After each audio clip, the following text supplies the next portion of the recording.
साथियों, भाषा विकास सेट 36 भाषा विकास सेट 36 के साथ मैं हरि सर।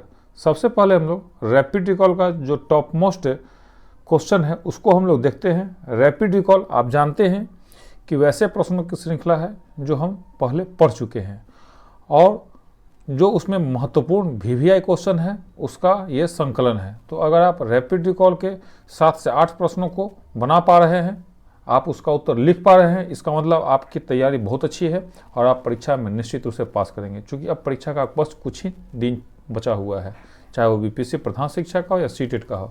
तो अगर आप 7 से 8 प्रश्न को अभी तुरंत मेरे प्रश्न बोलने के साथ साथ आप उत्तर लिखते जा रहे हैं, इसका मतलब आपकी तैयारी अच्छी है। अगर नहीं कर पा रहे हैं तो आप सारे वीडियो को बार बार देखें और देखने के बाद सारे प्रश्नों को आप बनाया करें।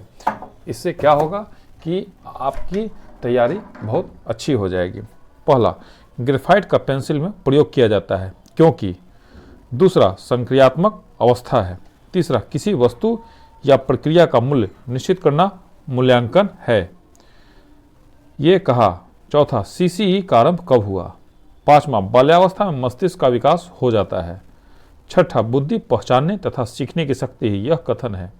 सातवां, सामाजिक सांस्कृतिक विकास का सिद्धांत किसने दिया था।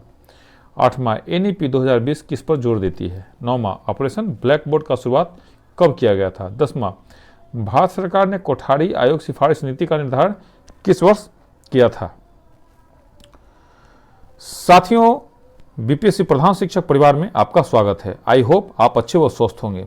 सेट नंबर 36 अभी नहीं तो कभी नहीं, अभी नहीं तो कभी नहीं के साथ मैं हरि सर सभी शिक्षक बंधुओं से अनुरोध करता हूं कि इस महत्वपूर्ण वीडियो को आप 2 साथियों को निश्चित रूप से शेयर करें, क्योंकि मेरा लक्ष्य है कि BPSC प्रधान शिक्षक परिवार से 2000 प्लस शिक्षक प्रधान शिक्षक या CTET में चयनित हो। गुरुदक्षिणा स्वरूप ये कार्य निश्चित रूप से करेंगे। पहला, परिपक्वता का सिद्धांत संबंधित है। पहला, भाषा विकास से। दूसरा, सृजनात्मकता से। तीसरा, मूल्यांकन से। चौथा, समावेशी शिक्षा से। तो इसका उत्तर साथियों पहला है, भाषा विकास से। इसका उत्तर साथियों पहला है भाषा विकास से, अर्थात परिपक्वता का सिद्धांत संबंधित है भाषा विकास से। दूसरा, यदि किसी बालक द्वारा अभिव्यक्ति के लिए प्रयुक्त भाषा वाक्य संरचना की दृष्टि से तो सही है किंतु अर्थ की दृष्टि से गलत है, तो इसे सुधारने के लिए आप क्या करेंगे। पहला, उसे उन वाक्यों से संबंधित व्याकरण के बारे में बताएंगे। दूसरा, उसे स्वयं उन वाक्यों को सही से बोलकर बताएंगे। तीसरा, उसे सही वाक्य संरचना के बारे में उसके साथी से ज्ञात करने के लिए कहेंगे। चौथा, उसकी शिकायत करके उसके अभिभावक से करेंगे और उसके अभिभावक को यह सलाह देंगे कि वो अपने बच्चे को सही से बोलना सिखाए। तो इसका उत्तर साथियों, अगर आपने दूसरा लगाया है तो सही, नहीं तो आपका उत्तर गलत है। अर्थात यदि किसी बालक द्वारा अभिव्यक्ति के लिए प्रयुक्त भाषा वाक्य संरचना की दृष्टि से तो सही है किंतु अर्थ की दृष्टि से गलत है, तो इसे सुधारने के लिए हम करेंगे कि उसे स्वयं उन वाक्यों को सही से बोलकर बताएंगे। तीसरा, वह नित्य गाने की कसरत करता है। वाक्य, पहला, वाक्य विन्यास की दृष्टि से सही है लेकिन अर्थ विज्ञान की दृष्टि से गलत है। दूसरा, अर्थ विज्ञान की दृष्टि से सही है लेकिन वाक्य विन्यास की दृष्टि से गलत है। तीसरा, अर्थ विज्ञान एवं वाक्य विन्यास दोनों की दृष्टि से सही है। चौथा, अर्थ विज्ञान एवं वाक्य विन्यास दोनों की दृष्टि से गलत है। तो इसका उत्तर आपने पहला, इसका उत्तर बिल्कुल पहला है। वाक्य विन्यास की दृष्टि से सही है लेकिन अर्थ विज्ञान की दृष्टि से गलत है, अर्थात वह नित्य गाने की कसरत करता है। वाक्य विन्यास की दृष्टि से सही है लेकिन अर्थ विज्ञान की दृष्टि से गलत है। साथियों, हम दिन भर ड्यूटी करके आते हैं, थके हुए रहते हैं, इस चलते आप इस वीडियो को सिर्फ चला के छोड़ दें और बार बार इसको सुनें तो निश्चित रूप से आपकी तैयारी बहुत अच्छी हो जाएगी। चौथा, निम्नलिखित में से कौन से युग्म के सही होने की संभावना सबसे कम है। पहला, बच्चे भाषा के बारे में निश्चित ज्ञान के साथ प्रवेश करते हैं, चॉम्स्की। दूसरा, भाषा और विचार प्रारंभ में 2 भिन्न गतिविधियां हैं, वाइगोत्स्की। तीसरा, भाषा विचार पर आधारित है, पियाजे। चौथा, भाषा वातावरण में एक उद्दीपक है, BF स्किनर। तो निश्चित रूप से इसका उत्तर साथियों तीसरा है, भाषा विचार पर आधारित है, पियाजे। ये युग्म गलत है, सही युग्म है बच्चे भाषा के बारे में निश्चित ज्ञान के साथ प्रवेश करते हैं, चौमुस्की महोदय ने कहा। भाषा और विचार प्रारंभ में दो भिन्न गतिविधियां हैं, वाइगोत्स्की महोदय ने कहा। और भाषा वातावरण में एक उद्दीपक है, बीएफ स्किनर महोदय ने कहा। 5वां, दौड़ते हुए स्कूल में जा रहा था राम का भाई। वाक्य, पहला वाक्य विन्यास की दृष्टि से सही है लेकिन अर्थ विज्ञान की दृष्टि से गलत है। दूसरा, अर्थ विज्ञान की दृष्टि से सही है लेकिन वाक्य विन्यास की दृष्टि से गलत है। तीसरा, अर्थ विज्ञान एवं वाक्य विन्यास दोनों की दृष्टि से सही है। चौथा, अर्थ विज्ञान एवं वाक्य विन्यास दोनों की दृष्टि से गलत है। तो इसका उत्तर साथियों बिल्कुल दूसरा है। इसका उत्तर साथियों दूसरा है, अर्थ विज्ञान की दृष्टि से सही है लेकिन वाक्य विन्यास की दृष्टि से गलत है। अर्थात दौड़ते हुए स्कूल जा रहा था राम का भाई, वाक्य अर्थ विज्ञान की दृष्टि से सही है लेकिन वाक्य विन्यास की दृष्टि से गलत है। छठा, वाक्य की सार्थक लघुत्तम इकाई जिसमें एक या अधिक ध्वनियों का प्रयोग हुआ हो डैश कहलाता है। पहला रूपिम, दूसरा वाक्यांश, तीसरा मुहावरा, चौथा स्वनिम। तो इसका उत्तर है पहला रूपिम। इसका उत्तर है पहला रूपिम, अर्थात वाक्य की सार्थक लघुत्तम इकाई जिसमें एक या अधिक ध्वनियों का प्रयोग हुआ हो रूपिम कहलाता है। 7वां, निम्नलिखित में से कौन सा तरीका भाषा सीखने का साधन है? पहला कहानी सुनना, दूसरा प्रश्नोत्तर के माध्यम से अनुकरण द्वारा, चौथा उपरोक्त सभी। तो साथियों इसका उत्तर चौथा है, उपरोक्त सभी। अर्थात भाषा सीखने का साधन है कहानी सुनना, प्रश्नोत्तर के माध्यम से और अनुकरण के द्वारा। और ऐसा हम लोग अपने विद्यालय में देखते हैं कि इसी तरह बच्चे भाषा का ज्ञान बच्चों में होता है। 8वां, निम्नलिखित में से कौन सा कारक भाषा विकास को प्रभावित करता है? पहला ए स्वास्थ्य, बी परिवार का आकार, सी लिंगीय भिन्नता, डी परिपक्वता कूट। पहला ए और बी, दूसरा सी और डी, तीसरा बी और सी, चौथा ए बी सी और डी। तो निश्चित रूप से आपने बिल्कुल सही लगाया है, इसका उत्तर चौथा ही है, ए बी सी और डी। अर्थात स्वास्थ्य, परिवार का आकार, लिंगीय भिन्नता और परिपक्वता भाषा विकास को प्रभावित करता है। 9वां, निम्नलिखित में से कौन सी एक भाषा दोष विकार से संबंधित नहीं है? पहला ध्वनि परिवर्तन, दूसरा तुतलाना, तीसरा हकलाना, चौथा अस्पष्ट उच्चारण। तो इसका उत्तर भी चौथा है, अस्पष्ट उच्चारण। अर्थात भाषा से संबंधित दोष विकार नहीं है, अस्पष्ट उच्चारण। बाकी ध्वनि परिवर्तन, तुतलाना, हकलाना ये भाषा विकार है या ध्वनि विकार है।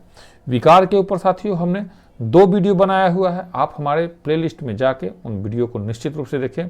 1 से 2 नंबर का क्वेश्चन निश्चित रूप से रहता है विकार से संबंधित। चैनल पर अगर कोई भाई या बहन पहली बार हैं या बिना सब्सक्राइब किए हुए हैं तो सिलेक्शन के लिए ईमानदारी से सब्सक्राइब करें, क्योंकि हमारा उद्देश्य है कि सभी लोगों को सरकारी नौकरी हो। 10, कथन ए चिंतन का संबंध वास्तविकता से होता है। तर्क आर चिंतन के लिए किसी कारण का होना आवश्यक नहीं है। कूट, पहला कथन ए और कारण आर दोनों सही है, दूसरा कथन ए और कारण आर दोनों गलत है, तीसरा कथन ए सही है किंतु कारण आर गलत है, चौथा कथन ए गलत है किंतु कारण आर सही है। तो इसका उत्तर साथियों बिल्कुल आपने सही लगाया है, इसका उत्तर तीसरा है। इसका उत्तर अर्थात कथन ए सही है किंतु कारण आर गलत है। तो कथन ए है चिंतन का संबंध वास्तविकता से होता है। 11 नंबर, किसी बच्चे के चिंतन में आयु के बढ़ने के साथ साथ किसकी प्राधान्यता बढ़ती है? पहला तर्क की, दूसरा सामान्यीकरण, तीसरा आत्मकेंद्रीकरण, चौथा जीववाद की। तो इसका उत्तर साथियों पहला है, तर्क की। अर्थात किसी बच्चे के चिंतन में आयु के बढ़ने के साथ साथ तर्क की प्रधानता बढ़ती है। और इसको हम लोग अपने घर में भी देखते हैं, स्कूल में भी देखते हैं कि जब बच्चे बड़े होते हैं तो बात बात में जिद करना शुरू करते हैं, अपनी बातों को तर्क के द्वारा साबित करना चाहते हैं। 12, यदि आपकी कक्षा में एक छात्र दोषयुक्त है तो आप किसी सामान्य छात्र की तुलना में उसमें क्या पाएंगे? पहला, उस छात्र को अपने स्वर यंत्रों पर नियंत्रण नहीं है, दूसरा वह कक्षा में अन्य छात्रों की तुलना में अधिक बोलता है, तीसरा भाषा दोष के कारण वह अधिक शैक्षिक उपलब्धियां प्राप्त करता है, चौथा वह कक्षा में किसी अन्य छात्र से पिछड़ा नहीं है। तो इसका उत्तर है साथियों 12 का आपने बिल्कुल सही लगाया है, पहला। अगर पहला नहीं तो अपना उत्तर को सही करें। अर्थात यदि आपकी कक्षा में एक छात्र दोषयुक्त है तो आप किसी सामान्य छात्र की तुलना में उसमें पाएंगे उस छात्र को अपने स्वयंत्रों पर नियंत्रण नहीं है। 13, यदि पृथ्वी पर वर्षा होना सदा के लिए रुक जाए तो इसका परिणाम क्या होगा? इस प्रकार के प्रश्नों के उत्तर के लिए डैश की आवश्यकता पड़ती है। तो साथियों, ये क्वेश्चन टॉप मोस्ट भी आई है, इसको आप लोग टिक आउट कर लेंगे। पहला अभिसारी चिंतन, दूसरा समस्या समाधान, तीसरा सृजनात्मक चिंतन, चौथा सामान्य चिंतन। तो इसका उत्तर है तीसरा सृजनात्मक चिंतन। अर्थात यदि पृथ्वी पर वर्षा होना सदा के लिए रुक जाए तो इसका परिणाम क्या होगा? इस प्रकार के प्रश्नों के उत्तर के लिए सृजनात्मक चिंतन की आवश्यकता पड़ती है।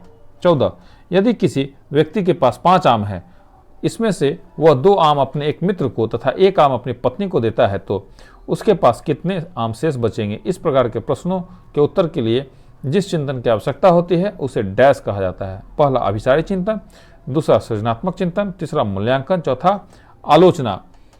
तो साथियों, आप बिल्कुल ने सही लगाया है, इसका उत्तर बिल्कुल पहला ही है, अभिसारी चिंतन। अर्थात यदि किसी व्यक्ति के पास 5 आम है, इसमें से वह 2 आम अपने एक मित्र को तथा 1 आम अपनी पत्नी को देता है, तो उसके पास कितने आम शेष बचेंगे? इस प्रकार के प्रश्नों के उत्तर के लिए जिस चिंतन की आवश्यकता होती है उसे अभिसारी चिंतन कहा जाता है।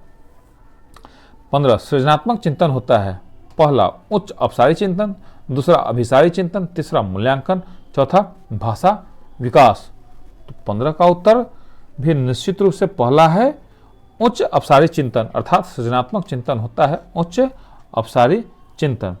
16, निम्नलिखित में से कौन सी समस्या समाधान की वैज्ञानिक पद्धति का पहला चरण है? पहला प्राकल्पना का निर्माण करना, दूसरा प्राकल्पना का परीक्षण करना, तीसरा समस्या के प्रति जागरूकता, चौथा प्रासंगिक जानकारी को एकत्र करना। तो 16 का उत्तर साथियों तीसरा है। 16 का उत्तर बिल्कुल तीसरा ही है, समस्या के प्रति जागरूकता। अर्थात निम्नलिखित में कौन सी समस्या समाधान की वैज्ञानिक पद्धति का पहला चरण है? तो पहला चरण समस्या के प्रति जागरूकता। और साथियों, विगत प्रश्नों में जो प्रश्न पूछा गया है सीटेट में, उन सारे प्रश्नों का एक संकलन है 17 नंबर से। तो उन प्रश्नों को हम लोग देखते हैं। 17, चिंतन के सूचना प्रक्रमण सिद्धांत में निम्नलिखित चरण आते हैं।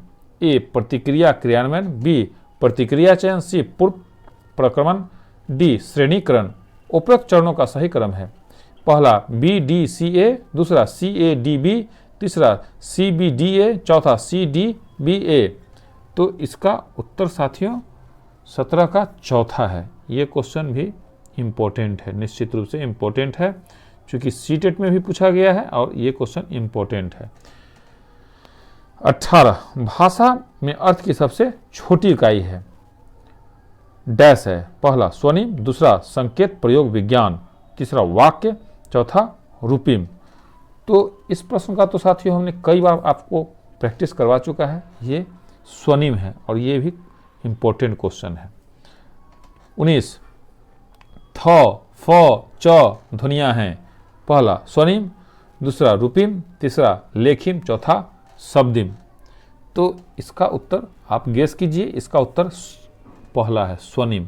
अर्थात थ, फ, च ध्वनियाँ स्वनिम है। 20, एक बच्चा अपनी मातृभाषा सीख रहा है, वह दूसरा बच्चा वही भाषा द्वितीय भाषा के रूप में सीख रहा है। दोनों निम्नलिखित में से कौन सी समान प्रकार की त्रुटि कर सकते हैं? पहला आधिकारिक सामान्यीकरण, दूसरा सरलीकरण, तीसरा विकासात्मक, चौथा अत्यधिक संस्कृतता।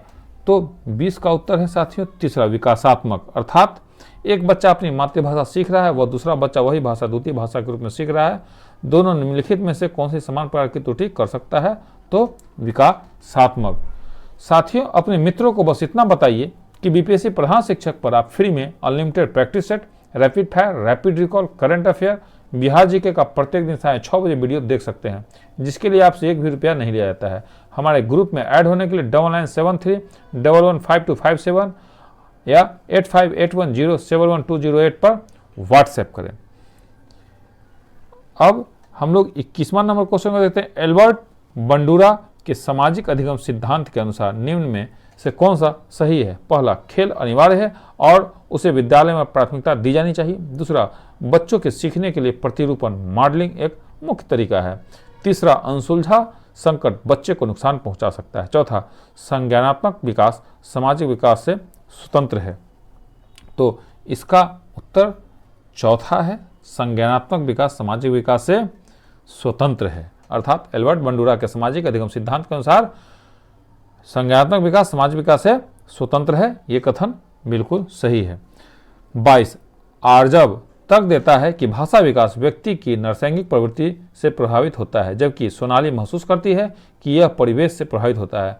आर्जव और सोनाली के बीच यह चर्चा किस विषय में है? पहला चुनौतीपूर्ण तथा संवेदनशील भावना, दूसरा स्थिरता तथा अस्थिरता पर बहस, तीसरा सतत तथा असतत अधिगम, चौथा प्रकृति तथा पालन पोषण पर वाद विवाद। तो 22 का उत्तर है दूसरा, स्थिरता तथा अस्थिरता पर बहस। 23 भारत में भाषिक विभिन्नता बहुत है। इस संदर्भ में विशेषकर कक्षा 1 और 2 के प्राथमिक स्तर पर बहुभाषिक कक्षाओं के बारे में सर्वथा उपयुक्त है। पहला, विद्यालय में उन्हीं बच्चों को प्रवेश दिया जाए जिनकी मातृभाषा वही हो जो शिक्षा के लिए अपनाई जा रही हो। दूसरा, शिक्षक को सभी भाषाओं का सम्मान करना चाहिए और सभी भाषाओं में अभिव्यक्ति के लिए बच्चों को प्रोत्साहित करना चाहिए। तीसरा, जो बच्चे कक्षा में मातृभाषा का उपयोग करते हैं अध्यापक को उनकी उपेक्षा करनी चाहिए। चौथा, शिक्षार्थियों को अपनी मातृभाषा या स्थानीय भाषा का प्रयोग करने पर दंडित किया जाना चाहिए। तो 23 का उत्तर साथियों निश्चित रूप से दूसरा है। 23 का उत्तर दूसरा है, अर्थात भारत में भाषिक विभिन्नता बहुत है। इस संदर्भ में विशेषकर कक्षा 1 और 2 के प्राथमिक स्तर पर बहुभाषिक कक्षाओं के बारे में सर्वथा उपयुक्त कथन है। शिक्षक को सभी भाषाओं का सम्मान करना चाहिए और सभी भाषाओं में अभिव्यक्ति के लिए बच्चों को प्रोत्साहित करना चाहिए। 24 भारत में अधिकांश कक्षाएं बहुभाषीय होती हैं। इसे शिक्षक द्वारा डैश के रूप में देखा जाना चाहिए। पहला, परेशानी, दूसरा, समस्या, तीसरा, संसाधन, चौथा, बाधा। तो आप बिल्कुल सही हैं। इसका उत्तर है तीसरा। इसका उत्तर है तीसरा, संसाधन के रूप में, अर्थात भारत में अधिकांश कक्षाएं बहुभाषीय होती हैं। इसे शिक्षक द्वारा संसाधन के रूप में देखा जाना चाहिए। 25 अपने चिंतन में अवधारणात्मक परिवर्तन लाने हेतु शिक्षार्थियों को सक्षम बनाने के लिए शिक्षक को पहला, उन बच्चों को पुरस्कार देना चाहिए जिन्होंने अपने चिंतन में परिवर्तन किया है। दूसरा, बच्चों को स्वयं चिंतन करने के लिए हतोत्साहित करना चाहिए और उनसे कहना चाहिए कि वे शिक्षिका को सुने और उसका अनुपालन करें। तीसरा, व्याख्यान के रूप में व्याख्या प्रस्तुत करनी चाहिए। चौथा, स्पष्ट और आश्वस्त करने वाली व्याख्या देनी चाहिए तथा शिक्षार्थियों के साथ चर्चा करनी चाहिए।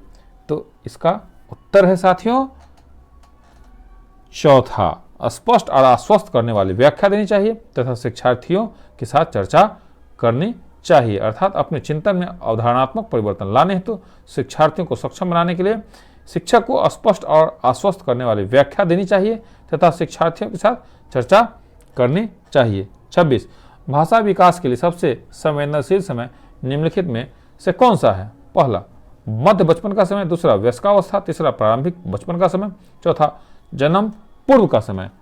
तो आपने सही बनाया है। इसका उत्तर है तीसरा, प्रारंभिक बचपन का समय। इसका उत्तर है तीसरा, प्रारंभिक बचपन का समय, अर्थात भाषा विकास के लिए सबसे संवेदनशील समय प्रारंभिक बचपन का है। 27 आपकी कक्षा का एक विद्यार्थी अपने विचारों को व्यक्त करने में मुश्किल महसूस करता है और बार बार विद्यालय द्वारा निर्धारित मुख्य धारा रूपी भाषा और उसके स्थानीय कस्बे की बोली में फेरबदल करता है। एक अध्यापिका के तौर पर आपको पहला, अनुक्रमिक रूप से लक्षित भाषा में समरूपी शब्द अर्थ प्रस्तावित करने चाहिए। दूसरा, भाषा के शुद्ध स्वरूपी उपयोग को प्रोत्साहित करना चाहिए। तीसरा, विद्यार्थी को विशेष शिक्षा वाले विद्यालय में भेजने का प्रस्ताव रखना चाहिए। चौथा, भाषाओं को मिश्रित करने पर फटकारना चाहिए।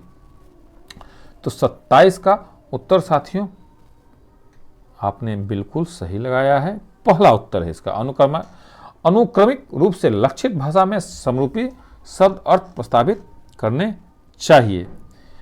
आपको अगर हमसे कि कोई तरह की अपेक्षा हो, किसी विषय बिंदु पर आपको स्पेशल वीडियो चाहिए तो आप YouTube पर कमेंट करें।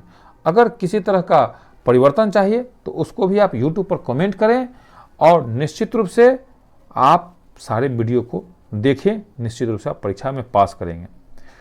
और आपका जो VVI रैपिड रिकॉल का कितना क्वेश्चन सही हुआ है, सारे शिक्षक बंधु अपना नाम और जिला का नाम के साथ कमेंट करें YouTube पर। तो उनको निश्चित रूप से हमारे परिवार की ओर से धन्यवाद का मैसेज दिया जाएगा। 28 कथन ए, भाषा शिक्षण के दौरान एक अध्यापिका को लिखित सामग्री के साथ साथ श्रवण पुस्तकें भी उपलब्ध करवानी चाहिए। तर्क आर, प्रस्तुतिकरण के विविध विकल्प विभिन्न अधिगमकर्ताओं की आवश्यकताओं को पूरा कर पाते हैं, जैसे कि पठन विकारों से जूझते विद्यार्थी। सही विकल्प चुने। पहला, ए और आर दोनों सही है तथा आर ए की सही व्याख्या करता है। दूसरा, ए और आर दोनों सही है परंतु आर ए की सही व्याख्या नहीं करता है। तीसरा, ए सही है किंतु आर गलत है। चौथा, ए गलत है किंतु आर सही है। तो इसका उत्तर है साथियों पहला। इसका उत्तर है साथियों पहला, ए और आर दोनों सही है तथा आर ए की सही व्याख्या करता है। 29 और अंतिम, बच्चों में भाषा विकास किससे प्रभावित होता है? पहला, आनुवंशिकता एवं पर्यावरण दोनों से। दूसरा, केवल आनुवंशिकता से। तीसरा, न आनुवंशिकता से और न पर्यावरण से। चौथा, केवल पर्यावरण से। तो इसका उत्तर साथियों आपने पहला लगाया है तो सही, आनुवंशिकता एवं पर्यावरण दोनों से, अर्थात बच्चों में भाषा विकास प्रभावित होता है आनुवंशिकता एवं पर्यावरण दोनों से। अब हम लोग साथियों top most VVI rapid recall की ओर आते हैं। आप निश्चित रूप से साथियों कमेंट करेंगे कि आपका कितना सही हुआ। हम जब इतना मेहनत कर रहे हैं तो आपको कमेंट करने में क्या जाता है, आप निश्चित रूप से कमेंट करेंगे और इस वीडियो को कम से कम 2 आदमी को निश्चित रूप से शेयर करेंगे। तो पहला हमारा प्रश्न था, ग्रेफाइट का पेंसिल में प्रयोग क्यों किया जाता है? तो यह मुलायम तथा भंगुर होता है। यह मुलायम तथा भंगुर होता है। भंगुर होता है। अब दूसरा था संक्रियात्मक अवस्था है। संक्रियात्मक अवस्था तो 7 से 11 वर्ष के को साथियों संक्रियात्मक अवस्था कहा जाता है। 7 से 11 वर्ष के एज को संक्रियात्मक अवस्था कहा जाता है। तीसरा, किसी वस्तु या प्रक्रिया का मूल्य निश्चित करना मूल्यांकन है, ये कहा टार्गसन व एडम्स। बहुत शिक्षक साथियों ने कहा था कि आप आहिस्ता आहिस्ता सर लिखें, हम लिख नहीं पाते हैं क्योंकि शुरू का वीडियो हम नहीं देख पाए थे, उन्हीं के चलते आहिस्ता आहिस्ता इसको बोला जाता है। अब चौथा था CCE का आरंभ कब हुआ? तो ये क्वेश्चन साथियों बहुत ही इंपॉर्टेंट है, इसको आप लोग निश्चित रूप से अपने जीवन में याद कर लें। 5वां, बाल्यावस्था में मस्तिष्क का विकास हो जाता है तो 90% हो जाता है। बाल्यावस्था में मस्तिष्क का विकास 90% हो जाता है। बुद्धि पहचानने तथा सीखने की शक्ति है, यह कथन गाल्टन महोदय का है। ये कथन गाल्टन महोदय का है। अब हम लोग 7वां, सामाजिक सांस्कृतिक विकास का सिद्धांत किसने दिया था? तो निश्चित रूप से इस प्रश्न को तो सभी लोग जानते हैं, इसका उत्तर है वाइगोत्स्की महोदय। इसका उत्तर है वाइगोत्स्की। NEP 2020 किस पर जोर देती है? तो पाठचर्या का लचीलापन, इसका है पाठ्यचर्या का लचीलापन।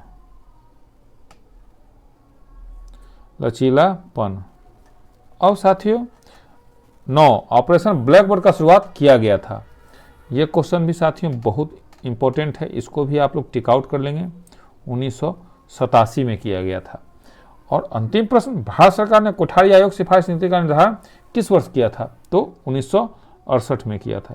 1968 में।